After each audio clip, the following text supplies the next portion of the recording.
How's everyone doing today? Good. Good? All right. Right on. I'm doing great. You're doing great. My name's Justin. We are doing a little podcast called The Backlog. Right now, it's four friends. We're going to be talking about our experiences with games, games that we play. And what we're going to do is have a structured approach where we play a percentage or a portion of a game and then report a podcast. So it's sort of book club format. But video games. But video games, exactly. So you have video games, book club format.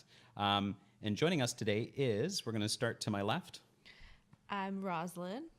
Right on. Nice to meet you, Roslyn. Oh, thank you. And who else do we have on the call here? Well, we have me. My name is Brett. And yeah. Sup, nerds. I'm Adrian. Adrian Lee. I don't work for any outlets, and we're all just kind of hobbyists here. Totally. We're all independent, so our opinions are uninformed and unprofessional at times. We just love games. Yeah. Yes. But we don't make them or sell them. No. Exactly. So who wants to, how about you, Adrian? Why don't you tell us what we are starting the podcast, The Backlog, off with? What is our inaugural game? And tell us a little bit about it. Okay, so we, for this week's episode, we are finishing the first half of the reboot for Doom, or which some people have called Doom 4. It's a first-person shooter. Some people would say it is a remake of the seminal first-person shooter. All of the kind of tropes that have come up in the last 30 years are due to Doom. 20 years. Deathmatch, level structure, all these kinds of things that we take for granted originated in this game, basically, or its predecessor, Wolfenstein 3. Yeah, but it is this one's really skookum. I'm really enjoying it. It's a big, dumb Michael Bay blockbuster. That is a good way. I don't like Michael Bay as much as I'm enjoying Doom. But you're right. It's like a big cheese pizza. It's fun to eat, and for me, it's hard to complain about. But I've got a feeling some of us might have some issues. Yeah, I hate to burst like all your bubbles. I'm hating it. It is really the worst. Yes. Now, well, okay. You had Roz. You had a lot of experience with Halo and the Halo franchise. Yes. Could you elaborate on why Doom didn't kind of speak to you? I think the very first thing that I noticed was that I move way too fast, and there's no way to stop me from moving that fast. There was a lot happening. Fast. Yeah. There's a lot happening all at the same time, and it gets really confusing as to like, where am I supposed to go, or what am I supposed to do right now? And it's just like enemy after enemy, and there's all these like platformy bits in the game. oh, see, I'm getting excited hearing this. Man. This is what I loved. I do not enjoy platformers at all, and I love first-person shooters, so I was excited about this, but it's like, oh, now you have to jump over here. Now you have to jump over here. No, thank you. So now's a good time to just jump in and say that this is going to be spoiler rich. So if you're listening to this for the first time and we're talking about a game that you haven't played or you haven't played as far as us, we're not going to be holding back. We're going to be talking about our linear experience through the game. We're going to be talking about our progress. So just keep in mind that this is going to be spoiler heavy. I mean, that's not even the right way to describe it. Spoilerific, exactly. Yeah, just so that we have a benchmark too, we finished mission 7. That's where we stopped. Yes, Hell on Mars, right, guys? I can't remember. No, what it was called. it's two missions after that. The Hell on Mars was 6, and then the destroyed Argent facility was chapter 7. Yeah. Okay. I ended when I pressed a button to go on some sort of train. So yeah.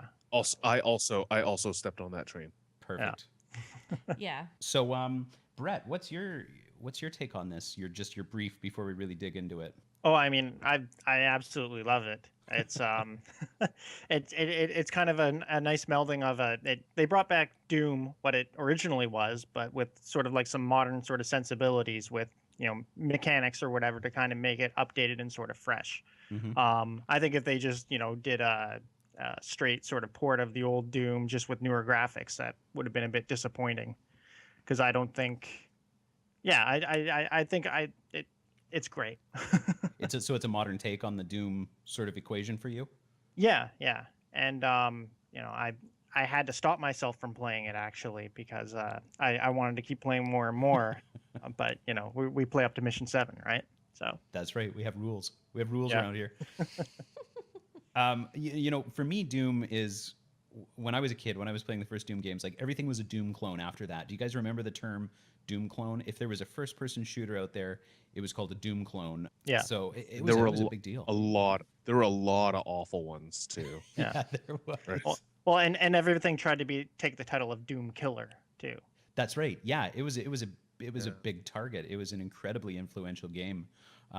Now, I think out of all of us, I think Roslyn, you're the only one that has never played a Doom game before at all, have you? I have never played a Doom game. So It's true. your experience with this was negative. We'll talk about why later. I mean, there were some parts of it that I liked, but not enough You- for me you to just- not hate it. I think you just really like reloading because there's no reloading in this game, right? There's no iron sights. Yeah. There's no like it's very 1993. Yeah. Yeah, it sure is. Yeah. Yeah, no active reloading, no reloading. A lot of ammo pickups. I mean, ammo pickups, health packs, armor. That really drove the pace of the game for me. Like I found myself focusing more on like where was my next armor pack, where was my next ammo pack, and the game paced itself really well for me with that. I was rarely left sort of wandering or wondering, you know, where the next piece of action was. I really liked that aspect. Well, two, I think that the chainsaw, the way that they implemented the chainsaw in the original Doom was just this awesome melee weapon, but in this one they've repurposed it to turn the enemies into what Rob Zachney, freelancer on the Idle Weekend, Mhm. said. Or called an item pinata or a pickup pinata, right? You just rev it, rip into the guys, and then they shoot out health and ammo. And you don't like if you have some fuel, you don't have to worry about where's my next pickup coming from, right? You can just Yeah. go and extend that firefight by a little bit more because now you've got all the ammo you need. Yeah, exactly. Well, let's go. So let's go in. So we played till level 7. Let's talk. We're going to go in turn here. We're going to go alphabetically. So, Adrian, you're going to be up first. You're the first few levels with the game. What was the pacing like? A couple key moments for you. And once you've wrapped up, then we're going to move on to Brett and then Roslyn and then myself. Okay, yeah, like Cool. Ross said, it was super super fast. I was struck by how fast it was compared to Halo or Borderlands or even a Call of Duty or whatever. And you know, the lack of reloading, all of the stuff just coming at you, all the enemies coming at you, and then all of a sudden it was silent and quiet and you've killed everything. Right. And I really like that kind of ebb and flow gameplay of it, but it took me a while to get used to that because, you know, like Ross said, it's just throwing so many enemies at you, and then all of a sudden you're just exploring, right? And you're looking for the runes, and you're looking for your pickups, and you're kind of replenishing everything again, and kind of looking for the keys. The one thing that I did find odd was that the levels are super long in comparison to the original one, and I was kind of expecting the levels to be a little bit more digestible, but I like where they're going with it. Like interesting exploration rewards, all that kind of stuff, and great callbacks to, like, you know, the shotgun feels heavy, the rocket launcher feels heavy, that Gauss cannon's dope. I can't remember if it was in 2. I don't think it was in 1, but I really enjoyed that. You know, just even the simple joys of going off of a jump pad. You know, it feels like Doom. It looks like you know, a modern Doom, and they nailed the look and the feel of it, and I really liked it. Everything's metal, and the cacodemons, those glowing head thing, or the floating head things. Yes. Oh. So cool in 3D. So cool. Ugh, they like come at me and they bite me, and it's upsetting. Just show them the business end of your super shotgun. That's all. right. It's all about the super shotgun. Totally. Yeah. Yeah, That's probably my Brett, favorite what did weapon. what did you think of the first little bit of the game there, Brett? Kind of the same sort of thing where I was really surprised by how it was completely a throwback. I was kind of expecting maybe something similar to Doom 3, where Doom 3 was almost like survival horror or whatever, right? Where it had a really slow pace and everything to it. It was almost like Half-Life. But no, I was, from the first couple of fights, I was just so surprised by how, this is you're not so much thinking your way through the combat, you're reacting, and you're just maniacally fighting, and you pick up some power ups, and the first time I got that berserk power up was just like, all of a sudden I'm this Yes. indestructible killing machine, and it was and it's got some of this. It's really brutal and visceral and everything too. I remember seeing previews about it where, I thought, oh, that glory kill system, that's going to get old really quick. But they've sped it up so fast that it's like, yeah, sure, I'll press a key and quickly take out this enemy so I can move on to the next one, and I get some bonus health too. Yeah, and it's just, and the music and everything. I don't know. I think a lot of it is painted, kind of colored with a bit of nostalgia, but I really liked some of the callbacks that they made to the original. Like if you find a secret area that has you open up a switch and you go into a little secret area that's actually part of an old Doom level, right? And I don't know if any of you guys found any of those, but for me that was really cool. And then you could, outside of the game, you could go and play some old level. So yeah, no, I'm kind of rambling on here, I guess, but no, I just really I can't say enough good things about this game. I don't think you're rambling on at all. I mean, I think we've all felt the same way. One thing that hasn't come up until you just mentioned it specifically, Brett, in this podcast so far is the glory kills. Like, you're right, it's seamless. It works so well. It's so quick. There's no reason not to do it. And with the music and the pace, it's so satisfying. I mean, it just feeds into this constant like treadmill of chaos. But it's kind of a controlled chaos. You're bouncing around from enemy to enemy. Health pack to ledge to power up. And I'm with you that it was the red power up, right? The red orb that gives you the fisticuffs of Berserker. Yeah. Berserker. Yeah, what a fun experience that is. When I played this game, when I picked it up, I didn't want to do any research. I wanted to go in with just my memory of Doom when I was a kid. So it's pretty hazy. I've mixed up a lot of stuff, but you play this game and I mean, it's undeniably Doom. Also too, all praise be to the super shotgun. Like, what a wonderful. Yeah. This game wouldn't be as much fun for me if it wasn't for the super shotgun. It's double barrel. It reloads super fast. I don't know what its damage is compared to other weapons, but up close, I mean, it just shreds guys. I've got it fully upgraded. That's, and that's one thing I actually do want a minor complaint here is it sure does give you a lot of weapons early on. We're at chapter 7. I think we've got every weapon available to us. I haven't done any research, so I don't know if we're missing anything. There is a certain classic weapon that I'm expecting to show up. Well, okay, and that's the kind of the elephant. Absolutely. Yeah. Yeah. Oh, is that what you were telling me? And I was like, I don't know what you're talking about. Yes, that is the Big friendly giant. iconic big friendly giant. Big friendly giant.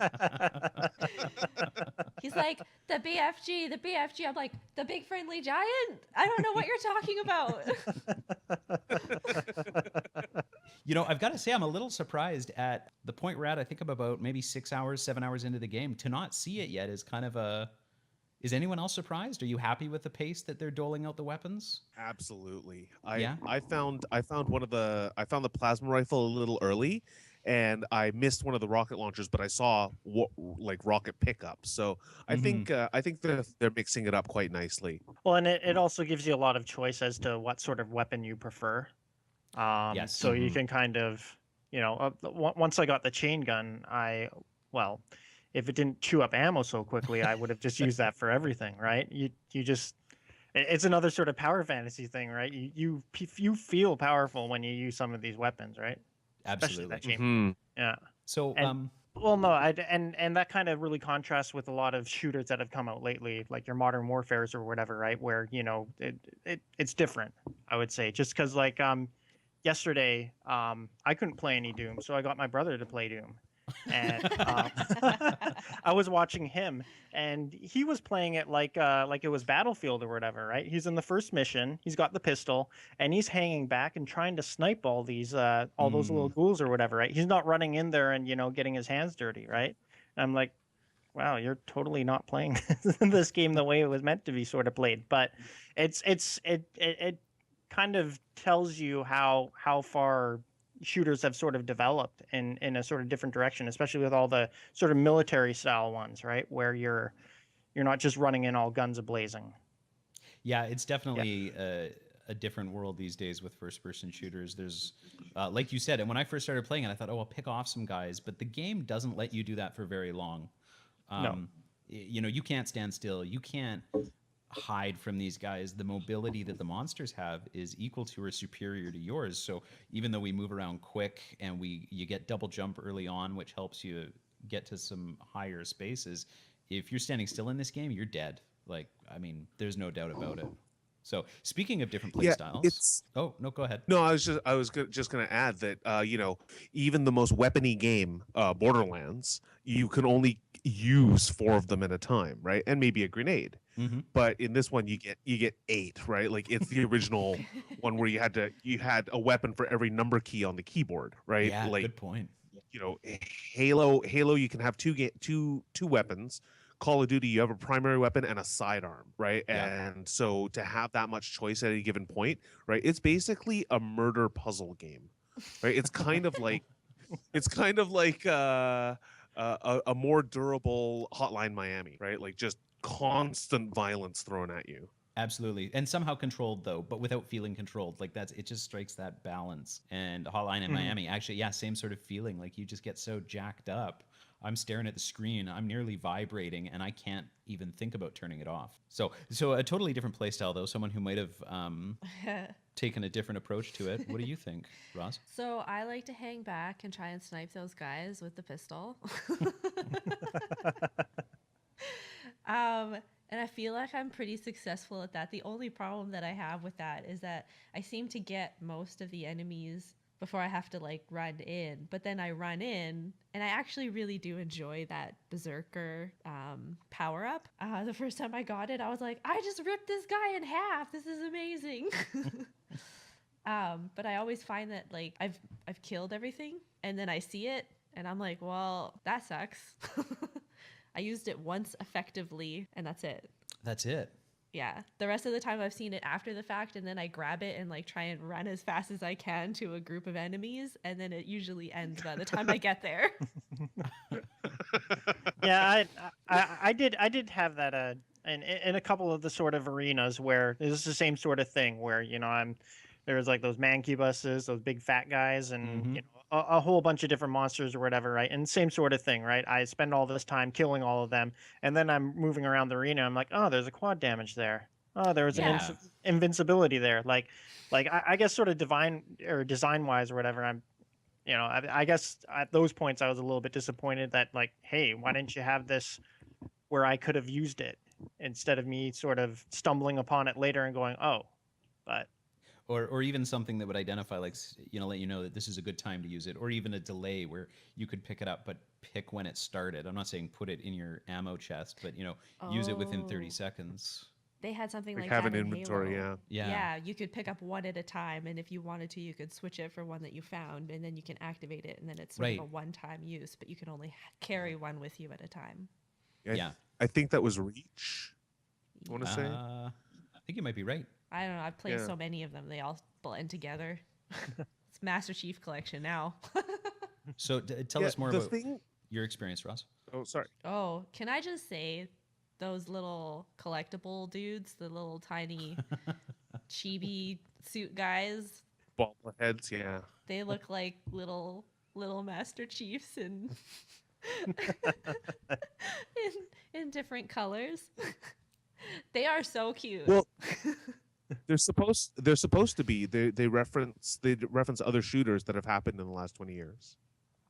Oh, right? I didn't even notice that. There's one for Halo. There's one for Borderlands. There's one for I can't remember the ones that I found, but I remember like remarking that they are that they're named and they're kind of themed after other shooters. I thought there was one that looked like Captain America. Yeah, there's like a Sure. there's a Patriot sort of one too, and Okay, yeah. a Fallout one in Fallout Boy colors. I went through and I went on YouTube and found out where all the secrets were and everything because I'm basically at 100% completion for these 7 levels or Oh whatever. my I goodness. played it Wow. that much. I what did I do? Oh, I upgraded my area scanning technology fully first. That was the first thing I fully upgraded because I didn't want to have to search for the secret stuff. I just wanted it to I wanted my controller to vibrate when I was close to one. Tell us a little bit more about the upgrade system because it is pretty unique. So there's like a bunch of different types of upgrades that you can get. One is Praetor suit. Mm-hmm. And it's environmental resistance, area scanning technology, equipment systems, power up effectiveness, and dexterity. And then you have your Argent Cell routing, which is your health, your armor, and your ammo. And then you have all of your weapon upgrades, which there's plenty. And then there's the runes. So you get these rune trials, and there's a couple levels. I think we've had 8 so far. Yeah. And then if you beat those trials, then you get upgrades that you can equip to your guy too, which will also upgrade the more you use them. Yeah, and there's some really cool perks combos that you can get with the rune perks. Mm-hmm. Yeah. Right? They kind of encourage one play style or another. And that's kind of what I meant as it's sort of an evolution, a next step, not just how this isn't just a remake of Doom or whatever, right? They've Right. incorporated these unlockable sort of stuff for kind of a modern day sort of shooter. It's things that you would sort of expect in a shooter these days. And there has to be a little bit more. I mean, nowadays you can't make a game that doesn't have some level of complexity or some character growth, outside of the actual storyline. So the one thing though that I found interesting was the very complex map and sort of open world, hub world sort of system. I personally didn't like it. I haven't opened the map once yet. I think it drives Roslyn nuts. I hate watching you play. But as soon as I found out that I'd identified the location of all these items, I lost interest in looking for the items because for me, the appeal is finding them. If I know where to look, I mean, arguably there is still some challenge, but it really killed my interest in exploring in this game. And I don't know why. Oh, you're a weirdo. Is that strange? Yeah. well, for me, it was kind of the opposite, just because, like I said, in today's shooters and everything now, you don't have an auto map, and that's one of the things that you had in Doom. And so for me, it was kind of like another sort of little throwback. It's like, oh, I can press tab and I open up the map and I can see where stuff is. And if I find that auto map switch, yeah, I guess it is a computer terminal or whatever. Yeah, If I find that, kiosk. then then I get more information and I can go and find more secrets, right? Everything, because it's really intuitive for me where, because it worked the same way in the old Doom game where everything was grayed out where you haven't explored, right? Yeah. Same thing in these auto maps too. So I liked the map. It was a refreshing sort of thing where, like I said, Modern Warfare and all those other military shooters where, you were sort of, you're kind of guided along rails, so they didn't really even give you a map. I'm of the mind that the map could have been better. I liked it. I'm getting better at it, but I remember the first couple of levels thinking how much I more like the map in Metroid Prime I wanted it to be. Right, because the map in Metroid Prime was really good for a first-person shooter type game. Yeah. But this one takes some getting used to. Let's put it that way. Yeah, it does, and there is a lot of space you cover in this game, and a lot of levels. I mean, there's so many levels, and I think that's when I saw all the levels on the map system. That's when I'm just like, nope, my lizard brain can't compute that much information. There's no way. Yeah, and then also when you're in those levels, they're so big, but then like going back to the runes, if you find one of those rune trials, then you're taken into another loading screen and you're doing this other thing, which totally breaks up what you're doing. So it kind of like takes you out of the level. And then when you go back in, I'm like, what am I doing again? And I usually end up spending a long time in those runes because I don't know if you guys felt the same way, but I found them very challenging. I haven't played any. A few of them were tough. Yeah. I was like raging on the couch and Justin came home. I was by myself. I was raging on the couch because I couldn't beat this one. I ended up finally beating it, but he was like, do you want me to do it? Do you want me to do it? I was like, no, I can do this. The perks, you should really do those, Justin. The perks are totally worth it. Well, that's interesting. So there's no way to unlock these perks without doing those rune challenges. Mm-hmm. Maybe I No, will. you have to. Yeah, you have to pass them, and then the more you do, the more rune slots you unlock. Right. So Yeah. at 7, Oh. you unlock your 3 rune slots, and then you can combine them.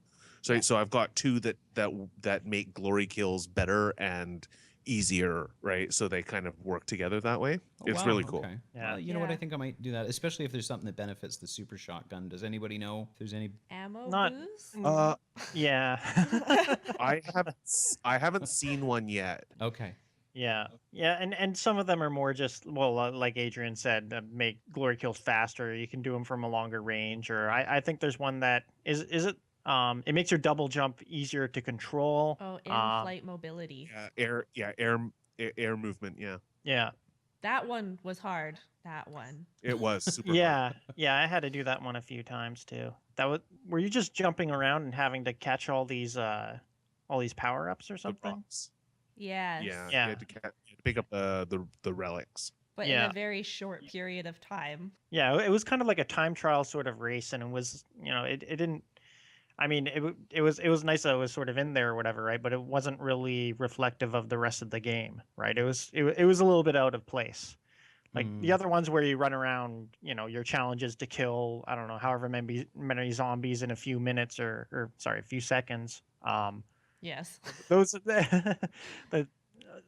those have a little bit better sort of relation to the game, right? Whereas some of the other ones just kind of pull you right out and kind of like Roslyn said, you go off and do this sort of thing and then you come back to the mission and it's kind of interrupted and sort of breaks up your flow. Yeah, it's a little jarring. I'm like, wait a second. Oh, okay, got to get back. I've just finished doing this trial, which is completely different from playing the actual game, right? And then you go back to it. It's like this little weird thing in the middle. That's I think one of the reasons I don't want to launch into it when I find them is because I'm being, like drip fed or force fed that adrenaline flow of like go go go go go. So I don't want to take a break, and do something different. What about Adrian? So what I want to talk about now is if you guys are okay with it, is a little bit about the story experience so far. Can I tell you my story? Well, do you want to go in reverse? So you'll start and then we'll end up with Adrian? Sure. Okay. Then yeah. Okay. Dr. Samuel Hayden versus Olivia Pierce, a robot versus a weird looking woman, and that's all I know. Well, she's. I think she's part robot. Like, she's gross. Yeah. Well, I read through all the backstory bio stuff or whatever, right? And yeah, she looks like she's got artificial means to live or something like that because she's in some sort of exosuit or something. Yeah, exactly. Augmented human being. Oh, and he's got- really big and she's really small. Nice. That's good. That's useful. Oh, thank you. Well, she's got a spinal condition. Yeah. If you read her dossier, it actually says she has a spinal condition and she needs the exosuit to help her walk, but she's in constant pain. Yeah, well, Yeah, she's That's why she's so that's why she's so cranky. Well, but she doesn't take the pain medication because it'll cloud her mind, right? That's Medicinal sort of marijuana? Stereotypical. Family show. That's right. Sorry. Well, she doesn't have to open a portal to hell for that. That's a good point. Right. It's yeah. better than Oxy. Yeah, that's exactly. So is that really your take so far on the story? Honestly, that's pretty much as I got. Do you care about the story? If there was no more dialogue, would you just walk? Honestly, I don't usually care about any story in any game. It's probably why I like Halo so much. Well, Halo's got a ton of story. You got to be careful what you say. Yeah, but you It don't does, really dude, need to like- know. Like, I could just like zip through the levels and it all makes sense to me, and I don't need to know the story. It's nice and easy. Interesting. Yeah. Okay, well that was John quick. Carmack. Oh, sorry. John Carmack once said, I "Story know in a the video game is like story in a porno. They expect it to be there, but it's not that important." Oh, I love it. That's a great quote. I don't know if I agree, but that's a good quote. I agree. They've really matched that in the design aesthetic for this game, right? Like it's the story's real dumb. Yeah. Oh yeah. Like, they wrote a lot, but it's dumb. Well, and it kind of had to be there because, like I said, it's another sort of thing that's expected in games nowadays, that there's at least some sort of story. The original Doom had even less. It was Oh. you man. only really knew the story of Doom if you like read the manual or something, right? And even then, it was just kind of just a quick paragraph, right? Yeah, that's story Yep. is something that's anyone who's played this game for the first time and paid attention to the story, will not agree that this has evolved. But you're right, Brett. I mean, back in the day, story was an afterthought. It was a prologue in the manual, if it ever even got into the game. I mean, my experience with the story in the first few chapters so far is it's absurd. But it's a Doom game, right? You've harnessed the powers of hell, and now they've gotten out of control. My biggest complaint is, with why hasn't this company, this organization, put a marketing spin on this? Instead of demons and hell and brimstone, you think they'd have enough money and enough political clout to hire a marketing team, get a PR guy, tweak the story a little bit. That's why it's called Argent Energy, right? Because Hell Energy isn't that marketable. Well, it doesn't roll off the No. tongue. Well, and bear in thing- mind, you're not on Earth either. You're in Mars. You are in Mars. And as you get deeper and deeper into the facility, the facade sort of drops, and they're just all like, "Oh yeah, we're exploiting hell and stuff or whatever." Like that automated hologram guy. Yes. I think that guy's hilarious Yeah. because just how brutally honest they are about like what they're doing. Well, that's the thing. There's no cover up. yeah. There's no massaging it. It's it's coal power. It's dirty. It's and they don't. Maybe they donate to some nonprofit funds or something. Maybe they plant a tree for every demon they milk for his hell blood. But it certainly isn't apparent if that's the case. Of course, I'm being silly. The thing I do like about the story is it's easy to consume. If you don't want to dig any deeper, there's certainly no guilt. The game doesn't expect you to understand a lot of what's going on. It really spoon feeds it to you. I didn't reread, or I didn't read anything. I've basically just gotten the dialogue, and I'm pretty confident I know what's going on. I don't think I'm as advanced as Brett and Adrian, but I'm doing okay. I gotta start listening to that hologram guy more. Oh yeah, he's great. Well, just one last thing on the story. In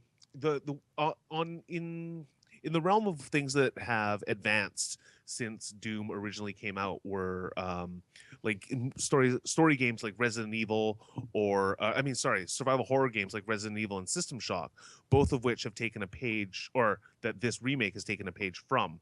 You have those documents lying all over the place, and they kind of move the story forward, and those holographic reenactments as well, which were the ghostly, I guess, apparitions in System Shock and System Shock 2. Yep. Right, really kind of pay homage to the games that came before this remake, which paid homage to the original Doom itself. So it's kind of a nice narrative driving circle there. Really interesting kind of story design stuff from id.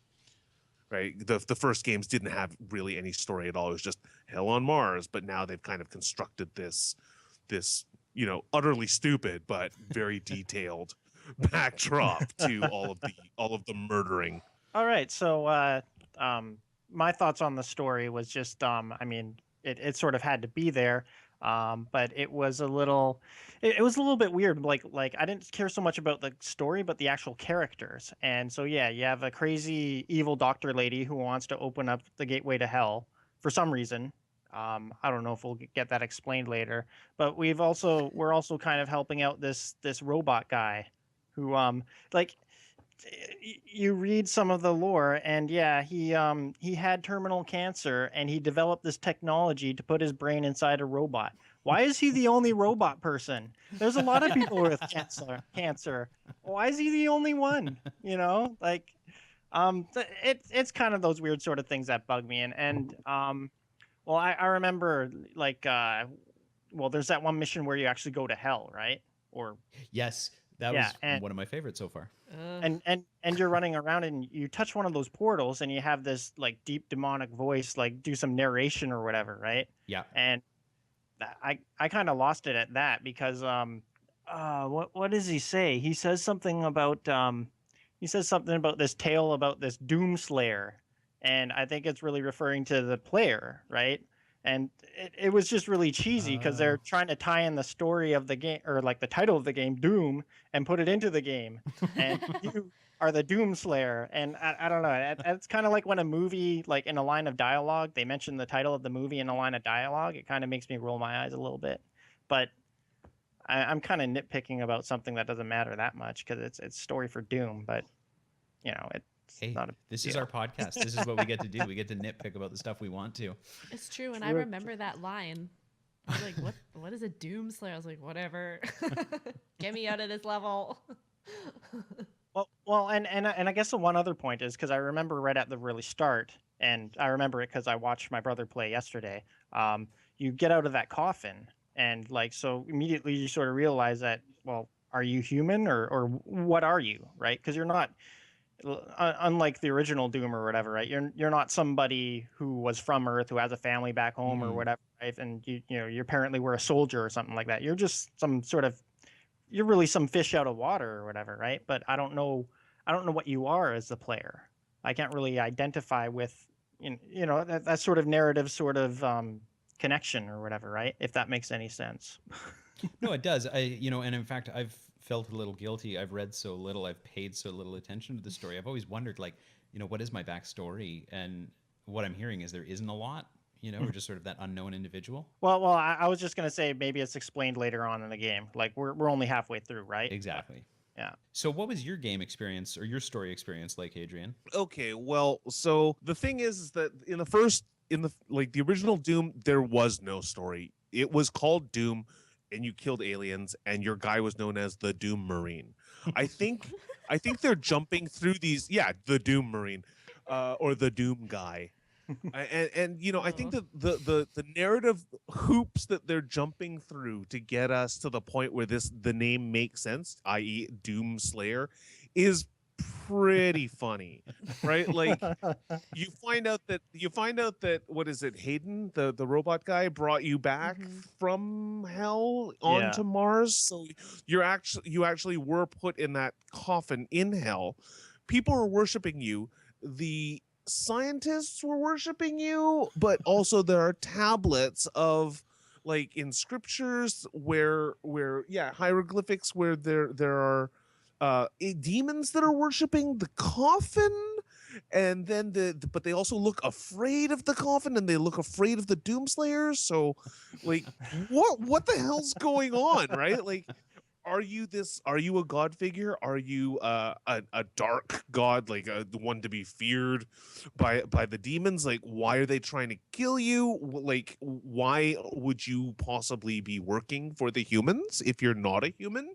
Because like in the original Doom, I just assumed that you were a Marine, right? Like you were one of the security force or whatever that the scientists had brought with them, and then everything all went to shit. Well, in this one, you're a demon, right? Like if you come from hell, you're a demon, right? So that's a good point. Ellen's saying that your hands are human. She's been watching me play, or we've been playing it together. She's been helping me through it. But like, I don't know, it's all very like, let's put it this way, I'm with John Carmack, right? This is all very nonsensical, right? Like it's kind of you can and you really should probably play it like Justin and just not have any story stuff, but do your rune quests, because I would, I think that's a good idea, and I am actually going to go back and do some of my rune quests. mostly because I actually I like the idea of the challenge. And from what I've seen with Roz, there is a bit of a challenge with them. And the perk sounds like a benefit too. Oh, I was just going to say that Ellen brought up earlier that the rune challenges kind of emphasize a different way for you to play, right? That you might not like maybe use a different weapon that you wouldn't normally use, and kind of teach you how to master the double jump, or how to master the rocket launcher or whatever, right? Oh yeah, that one. I just did it in the start menu. I had it and I couldn't beat it, so I just got frustrated and gave up. It's the armor defense one, the one at the very end of level 7. Okay, yeah. And you're forced to use the shotgun, like the regular old shotgun, and you have to kill a certain amount of enemies. I think it's 9 enemies in like a minute 30 or something. Yeah, but there's that shotgun mod where you can like shoot 3 shells at a time. Yes. So it's like a triple. Yeah. So you're like, it's teaching you that you have to use that. That's kind of interesting. You guys have convinced me on the ruins. Nobody has convinced me to delve deeper into the story. I don't think anyone tried either. So that's. Yeah. Oh, I will say, it doesn't matter. I will say there was in mission 1 when you're in the elevator and Dr. Hayden or whatever is like, it's for the good of mankind, and then the camera pans down to the dead guy on the floor, and then it goes back up, and he's like, it's worth the risk. Well, and also I like how like you as the player, it's kind of refreshing that you're not just the like in most games like this where a character is sort of driving you along and telling you what to do. You're not exactly on his side. Like, he's saying, oh, this technology is really important and stuff or whatever. Don't break it. And, you as the player, well, the character anyway, it's out of your control. You're just like, well, screw that. I'm going to break this and smash all this expensive stuff. And he keeps chiding you and saying that, oh, hey, this is really expensive stuff. And, we, the portal to hell's opened or whatever, right? But hey, we need this stuff because of our energy crisis back on Earth or whatever, right? It was just nice that you've just got a really big, dumb character that, just smashes things. That's a good way to put it. So, guys, I think that's a box quote. That's right. Yeah, put that on the back of the box by Brett Y. Big dumb thing that smashes stuff. So what we're going to do next, we've got 2 weeks to complete the game. So I've got a feeling at least one of us is going to turn this podcast off and start playing immediately, right, Brett? Maybe. No promises. So we'll be back with the podcast in a couple weeks. We're going to wrap up the game. We're going to discuss our experience. If there's any surprises or if any of our opinions have changed, we're going to try and give some feedback on that. Before we do, does anyone have any last words before we wrap up on the first part of Doom in episode 1 of the Backlog? Yeah, alphabetic. This game is the most metal thing I have ever. Oh my God, so metal. That's the soundtrack, right? None of us mentioned it specifically, I don't think. But yeah, you're right. This game is super metal. With kind of like a bit of sort of like a dubstep sort of vibe to it too. I thought there was a little bit of wub wub wub in some of the music. I don't know. You're reaching now. You're getting a little too romantic for this game. I actually wrote down dubstep on this, right? The metal X dubstep equals hell. I wrote gross noises. Yeah, there is a lot of gross sound effects. Everything sounds like a monster. Everything sounds slimy or wet. What did I say? Like punch in a bowl of spaghetti sauce? Yeah. Yeah. So gross. I don't know. I got a note here that says, well, violence is awesome, but I don't think this is for kids. But but having said that, 8-year-old me would have loved this game. Oh man, can you even imagine? That's fantastic. Okay, guys. Well, Wait, one last thing. Oh, yep. Sorry. Have any of you looked at the vending machines? I can't remember. No, what up with them? They have one called the Hot Food Express, and you can just see them. You can't do anything with them, but you can. It's got choices for like a cheeseburger or like a hot dog, and then there's also one for bacon and eggs. In a vending machine? Yeah, vending machine, bacon and eggs. That's a mess. I bet you they got that in Japan though. I found that to be quite comical. I was looking around and I was like, hey, this vending machine has bacon and eggs. I would try that. Oh. All right, guys. Well, thanks for joining us on the backlog.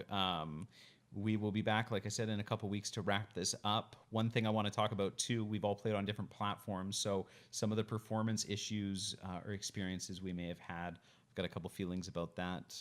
But until then, bye from Justin. Bye from Roslyn. See you later. And peace out.